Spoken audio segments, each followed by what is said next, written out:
নাচ গানের মধ্য দিয়ে হিঙ্গলগঞ্জ বিডিও অফিসে হর ঘর তিরঙ্গা উত্তোলন স্টাফ ও এলাকাবাসীর অংশগ্রহণে দেশপ্রেমের আবহ।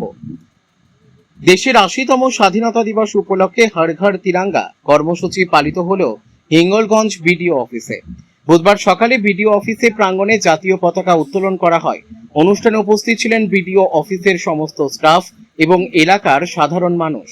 পতাকা উত্তোলনের পর নাচ গানের মাধ্যমে দেশপ্রেমের আবহ তৈরি হয়।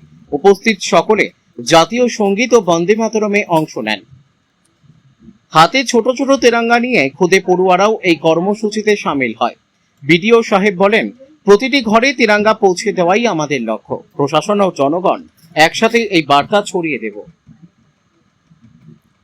বসিরহাট থেকে প্রদীপ সরকারের রিপোর্ট, বিগ নিউজ বাংলা। আজ আমরা এসেছি ব্লক অফিসে প্রতি বাড়িতে তেরঙ্গা অনুষ্ঠানে। এখন আমরা বিডিও সাহেব দেবদাস গাঙ্গুলি মহাশয়ের কাছ থেকে আমরা কিছু বক্তব্য শুনে নেব। স্যার, আজকে বিশেষ দিন উপলক্ষে আমরা কিছু বক্তব্য দেব। সরকারের যে সপ্তাহব্যাপী যে কার্যক্রম 10ই আগস্ট থেকে 17 আগস্ট পর্যন্ত হর ঘর তিরঙ্গা, অর্থাৎ প্রতিটি বাড়িতে তেরঙ্গা, তারই অঙ্গ হিসেবে আজকে আমাদের ব্লক অফিস ক্যাম্পাসে বন্ধের সমবেত কণ্ঠে বন্দে মাতরম গাওয়া হলো। আমাদের একটি ছোট্ট বাচ্চা সে একটা নৃত্য পরিবেশন করলো। এরপর আমাদের জাতীয় সঙ্গীত জনগণ মন অধিনায়ক গাওয়া হলো। আমরা একটা ছোট্ট কার্যক্রম করলাম, এখানে আমাদের সমবেত কণ্ঠে বন্দে। স্যার, এই হর ঘর তিরঙ্গা এই প্রোগ্রাম এই সুন্দরবনের প্রত্যন্ত অঞ্চলে আরও কি করার কোনো রকম চিন্তাভাবনা আছে? সপ্তাহে আগামীকালও প্রোগ্রাম আছে। 14 তারিখে আমাদের বাইক র্যালি হবে।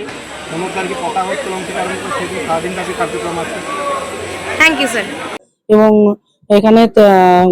এখানেই তিরঙ্গা এবং আমাদের জাতীয় যে ন্যাশনাল ফ্ল্যাগ আজকের এখানে উত্তোলন করা হয়েছে। এবং এখানে যারা বিডিও সাহেব এবং এখানে স্বনির্ভর গোষ্ঠীর মায়েরাও ছিলেন, বোনেরাও ছিলেন, সবাই থেকেই আজকের থেকে এই তিরঙ্গা যাত্রা শুরু হয়ে গেছে। তাই সকলের উদ্দেশ্যে বলবো, প্রত্যেকের বাড়িতে এই তিরঙ্গা আপনারা একটা করে ন্যাশনাল ফ্ল্যাগ তুলুন, কেননা এটা আমাদের হিন্দু এবং আমরা ভারতীয় নাগরিক এর একটা পরিচয়।